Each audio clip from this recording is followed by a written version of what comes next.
Well, you just knew this was going to happen. You just knew that there was no way Liverpool were going to lose to Man United, and I wasn't going to say anything about it. Liverpool have now lost 4 games in a row, and I can't lie, life is good right now as an Arsenal fan. But going into the game, I knew the game would be good. I mean, we had 2 super villains battling it out, Lex Luthor and Gru from Despicable Me. So the fact that it was an absolute great game to watch shouldn't be surprising to anyone. But maybe the result is what is surprising everyone, because somehow Man United have gone to Anfield and won for the first time in nearly like 10 years. No, but actually, what is actually going on with Liverpool's team? Their team is playing like they have never played football before in their lives. And not only that, it looks like half the team isn't even trying. But without further ado, let's get on into the actual game. 1 minute into the game, Van Disney starts playing for the other team. This guy switched teams, elbows McAllister in the skull. And not only that, this guy, he needs to stop forcing this Bob defending act, because he lets Mbuemo run off him so easily. This guy literally put up no fight, no resistance to Mbuemo. And then Mbuemo, Kinder Bueno, slots it in 1-0 Man United with 1 minute played. You see, when I saw this, I was like, yo, Liverpool, they're in for a long day today. Because if Van Dijk is going to play like that from the first minute of the game, they're in real trouble, bro. Because we all know that the other centre-back on that team is incompetent as fuck. Let alone the fact that their 2 fullbacks have the defensive capabilities of 3-year-olds. So seeing Van Dijk play like that, I just knew it was going to be 3-0 for Man United. But real talk, we need to have a word about Van Dijk. This guy, he's too obsessed with looking buff. Like, someone needs to tell him he's on like 300 bags a week. You know he can try when he's playing football. He doesn't need to try act like everything's easy for him, bro. Because when you act like that, shit like this happens. And you get the blame for it. I mean, he's even telling Konate to cover the space whilst Mbuemo's right next to him. There was 2 players in between them. And he hasn't even seen Mbuemo. I get Mbuemo short and Van Dijk, he's 6'5", nonchalant, light skin, whatever. But he's not even tried to cover the space that Mbuemo is running into. And this is where I think Van Dijk this season, he's going to give the crown up as the best defender in the Prem to either Saliba or Gabriel. Because Saliba or Gabriel, this is never happening to them, bro. But moving on, Liverpool started competing in the Sidemen Woodwork Challenge, bro. Cody Gakpo, to be specific. This guy was only trying to hit the woodwork. He was not trying to score. And the first one, I can't lie, the goal would have been cinema. I can't lie. The goal, the finish would have been incredible. I'm just happy it didn't go in. Not because Liverpool would have scored, but because Salah would have somehow scammed another goal or assist. But I'll get onto this Salah guy later on, because this guy,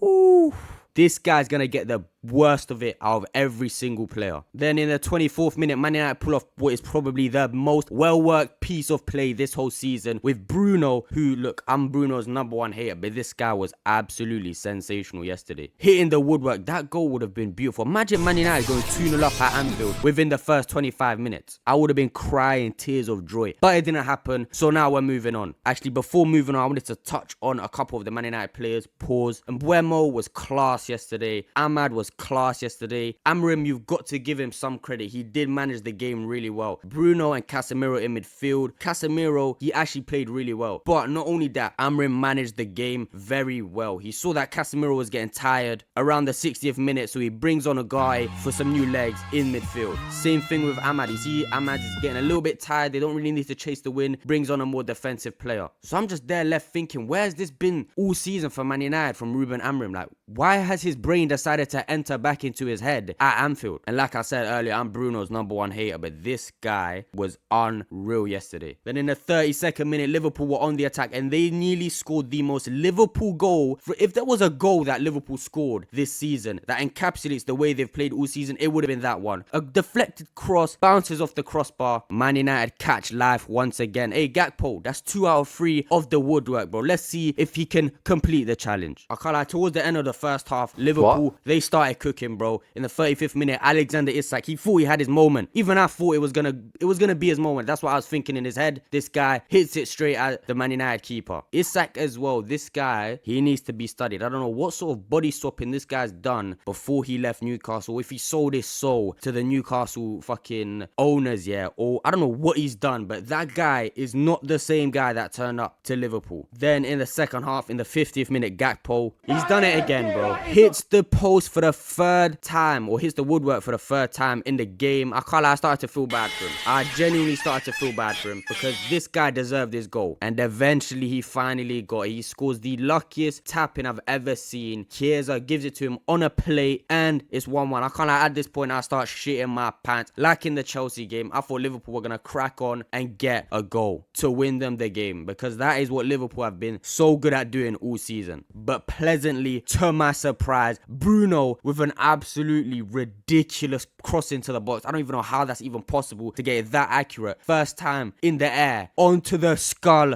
of Harry Maguire. You know, the fact that Harry Maguire has scored more goals in the Prem at Anfield this season than Isak and Wirtz combined is beautiful to see. And Harry Maguire, this guy deserves a standing ovation. The abuse that this guy has endured over the course of the past couple seasons, yeah, for him to come back and absolutely clutch up for Man United in moments like this, for example, like the Lyon game last season, like the game yesterday, it's beautiful to see because he seems like a proper good lad. Harry Maguire scores and I can't lie, it's absolute limbs. It's absolute limbs. At this point, I'm there celebrating, twerking, whatever. I'm adamant that we're gonna win the league. But then in the 87th minute, Frimpong does the first ever good thing he's done for Liverpool and whips in a delicious cross to the man who's been Liverpool's threat all game for a literal tap-in header, and luckily this guy puts it wide. I don't know, Gakpo had the weirdest game I've ever seen any attacker have. He hit the post 3 times, he scored a tap-in, and then he missed another tap-in. What was going on? And it speaks volume on how poor Liverpool's attack is when they've got guys like Salah, Isak, fucking Wirtz, yeah, and Cody Gakpo is your most dangerous player. This shit really needs to be studied. Liverpool's squad needs to be investigated because the players that are playing right now for them are absolute shells of their former selves. Isak, I don't know what he's doing. I said it earlier, but this guy is not the same guy that was playing for Newcastle last season. And now the moment I've been waiting for, the moment I can just abuse Salah. This guy, switch him to belly dancing now. I'm so happy that this fraud is being exposed for the absolute GA merchant, stat merchant he is, bro. Because every time I watch this guy play, I want to pull my eyes out of their sockets, bro. This guy is shit. And if anybody tries to compare him to my GOAT Saka, I'm going to start throwing hands, bro. Because Saka is by far the best winger in the league right now. More on Salah. I'm intrigued to see, is this really the end of Mohamed Salah? Are we finally going to see this guy properly fall off? And even continuing on that point, are we going to see him actually be dropped from the Liverpool starting 11? Because I think the way he's playing right now, it's feasible to drop him. And with Liverpool in general, I'm curious to see if they will actually bounce back properly or if they're going to maintain this poor run of form. Same with Man United. I'm intrigued to see where they will go for the rest of the season. This is the first time Amorim has won 2 back-to-back games in the Premier League. But other than that, that's all I really have to say. If you like the video, give the video a thumbs up. If you dislike the video, give it a thumbs up. Anyway, Liverpool fans, Man United fans, let me know how you're feeling for the rest of the season in the comments below. If you like the video, make sure you subscribe as well. Share, do all that good stuff. I love you guys very much and peace.